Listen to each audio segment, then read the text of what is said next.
ಅವತ್ತು estimate agenda ತೀರ್ಮಾನ ಆದ್ಮೇಲೆ ಅಜೆಂಡಾ ಎಸ್ಟಿಮೇಟ್ ಮಾಡಿದ್ದು ಸುಮ್ಮನೆ ಮಾಡಿಲ್ಲ ಅವರು. ಕೇಳಿದೆ ಮತ್ತು 27 ಲಕ್ಷ ಚಿಲ್ಲರೆ ಅಂತ ಹೇಳಿ ಮಾಡಿದ್ರೆ ಅಪರಾಧ ಇದೆ.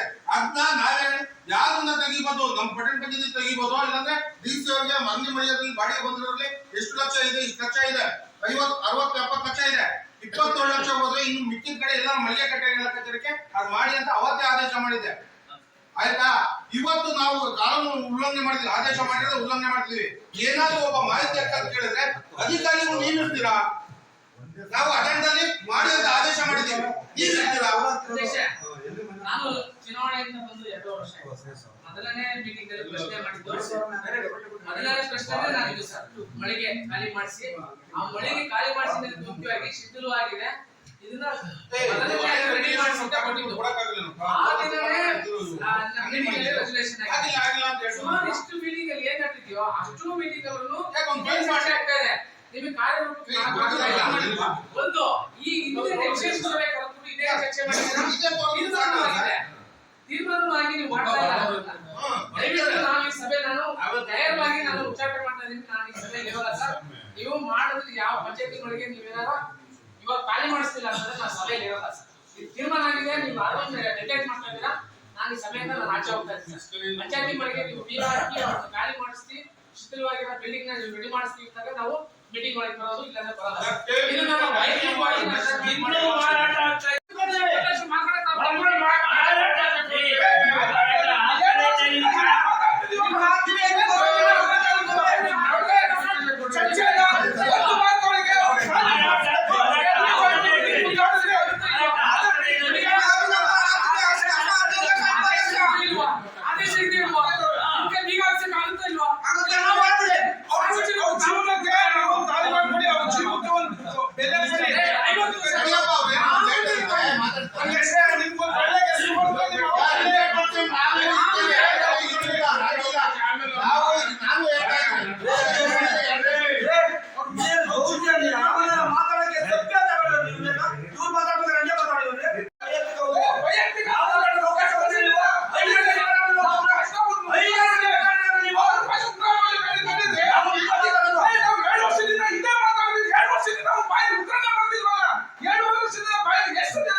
ಈ ಶೀತಲಾಗಿದೆ. ಆಮೇಲೆ ನೀವು ಪ್ರೊಸೀಜರ್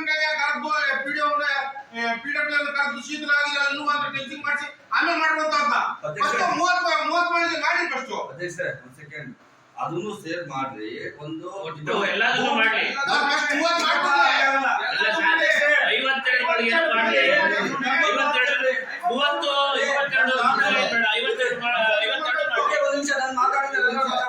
ಈಗ ಸತ್ಯ ಅವತ್ತು ಎಸ್ಟಿಮೇಟ್ ಮಾಡಿರಲಿಲ್ಲ. ಆ ಮೀಟಿಂಗ್ ಮೇಲೆ ಅರಾಜ್ ಮಾಡೋದು ಮಾಡ್ಬಿಡ್ಬೇಕಾಯ್ತು. ನೀವು ದಯಮಾಡಿ, ಯಾಕೆಂದ್ರೆ ಸರ್ಕಾರದ ಆದೇಶ ಐತೆ, ಹೈಕೋರ್ಟ್ ಆರ್ಡರ್ ಐತೆ, ಅರಾಜ್ ಮಾಡ್ಕೊಂಬಂತಲ್ವ ಸ್ಟೇಗೆ ಹೋಗ್ತಾರೆ, ಇನ್ನೊಂದಾಗುತ್ತೆ. ಈಗ ಅರಾಜ್ ಇಟ್ಬಿಡಿ ದಯಮಾಡಿ.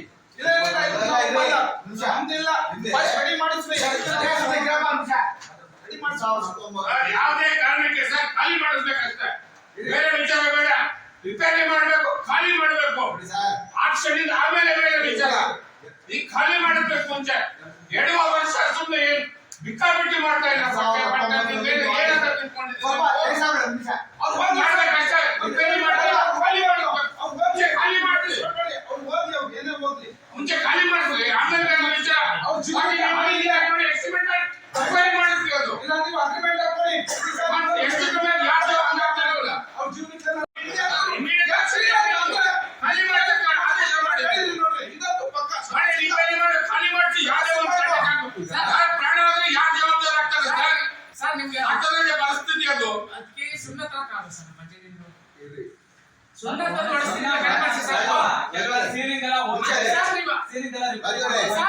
ಸೀಲಿಂಗ್ ರಿಪೇರಿ ಬಿಲ್ಡಿಂಗ್ ರೇ ಒಂದು ಸರ್ಕಾರಿ ಬಿಲ್ಡಿಂಗ್ ನ ಬರೀ ಮಾಮೂಲಿ ಒಂದು ಬೋಲ್ಟ್ ಆಗಿದೆ ಅಂತ ಬಿಲ್ಡಿಂಗ್ ಮಾಡ್ಸಕ್ಕಿಲ್ಲ. 50 ವರ್ಷದಿಂದ ಇವತ್ತಿನ ಶಿಥಿಲ ಆಗಿಲ್ಲ. ಅವತ್ತಿನಲ್ಲಿ ಹೇಳ್ತಾರೆ ಬಂದಿದ್ದೀವಿ, ಅದನ್ನ ಮಾಡ್ಸಕ್ಕಾಗಿಲ್ಲ. ಯಾವ್ದೋ ಒಂದು ಟಾಯ್ಲೆಟ್ ರೂಮ್ ಏನಾರ ಸ್ವಲ್ಪ ಶಿಥಿಲವಾಗಿದೆ ಅಂದ್ರೆ ಹೊಡೆದಾಕ್ಬಿಡ್ತೀರಾ. ಇವತ್ತು ರೆವಿನ್ಯೂ ಪ್ರಾಪರ್ಟಿ ಕೋಟ್ಯಾಂಗಟ್ಟಲೆ ಬೆಲೆ ಬಾಳೋ ಪ್ರಾಪರ್ಟಿನ ಇವತ್ತು ಯಾವ ಮಕ್ಕಳು ಮಾರೋದಕ್ಕೆ ನೀವು ಅವಕಾಶ ಕೊಟ್ಟಿದ್ರಲ್ಲ. ಜನ 10 ರೂಪಾಯಿ ದುಡ್ಡು ಕಟ್ಟಿ ಸೇವಿಂಗ್ ದುಡ್ಡಲ್ಲಿ ನಾವು ಪಂಚಾಯತಿ ಮನೆಗೆ ಕಟ್ಟಿರೋದು. ಜನಗಳ ದುಡ್ಡು, ಉಳಿಯೋ ದುಡ್ಡು. ನೀವು ಹೇಳಿದ್ರಿ 2019 ಇವತ್ತು ಯಾರೋ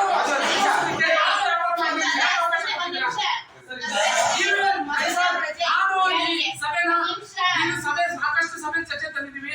ಇವತ್ತು ನಾವು ಸಭೆಗೆ ನಾವು ಬರ್ತಾ ಇಲ್ಲ ಸರ್. ಸಭೆ ನಾವು ಉಚ್ಚಾಟನೆ ಮಾಡಿ ಹೋಗ್ತಾ ಇದೀವಿ. ನಾವು ನಿಮ್ ಕೈ ಯಾವಾಗಿದ್ರೆ ಅವ್ರು ಬೆಳಿಗ್ಗೆ ಮನೆಗೆ ಖಾಲಿ ಮಾಡಿ ನಾವು ಅವತ್ತು ಪಂಚಾಯತಿ ಒಳಗೆ ಬರ್ತೀವಿ. ನಾವಂತೂ ಕೇಳ್ಕೊಂಡು ನೀವು ಇದು ಅಡ್ಡಾಟ ಬಂದ್ರೆ ನೀವು ಮಾತಾಡ್ಬೇಕು, ನನ್ನ ಡಿಸ್ಟರ್ಬ್ ಮಾಡಿಲ್ಲ, ಒಂದು ಮಾತಾಡಿಲ್ಲಪ್ಪ. ಆಯ್ತು ಸರ್, ಹಿಂದೆ ಒಂದು 6 ತಿಂಗಳಿಂದ ಒಂದು ಆರ್ಡರ್ ಬಂದಿದೆ ಹೈಕೋರ್ಟ್ ಇಂದ ಹರಾಜು ಮಾಡಬೇಕು ಅಂತ. ಇದೆಯಲ್ವ ಸರ್? ಸರ್ 2019 ಸುತ್ತೋಲೆ ಬಂದಿದೆ.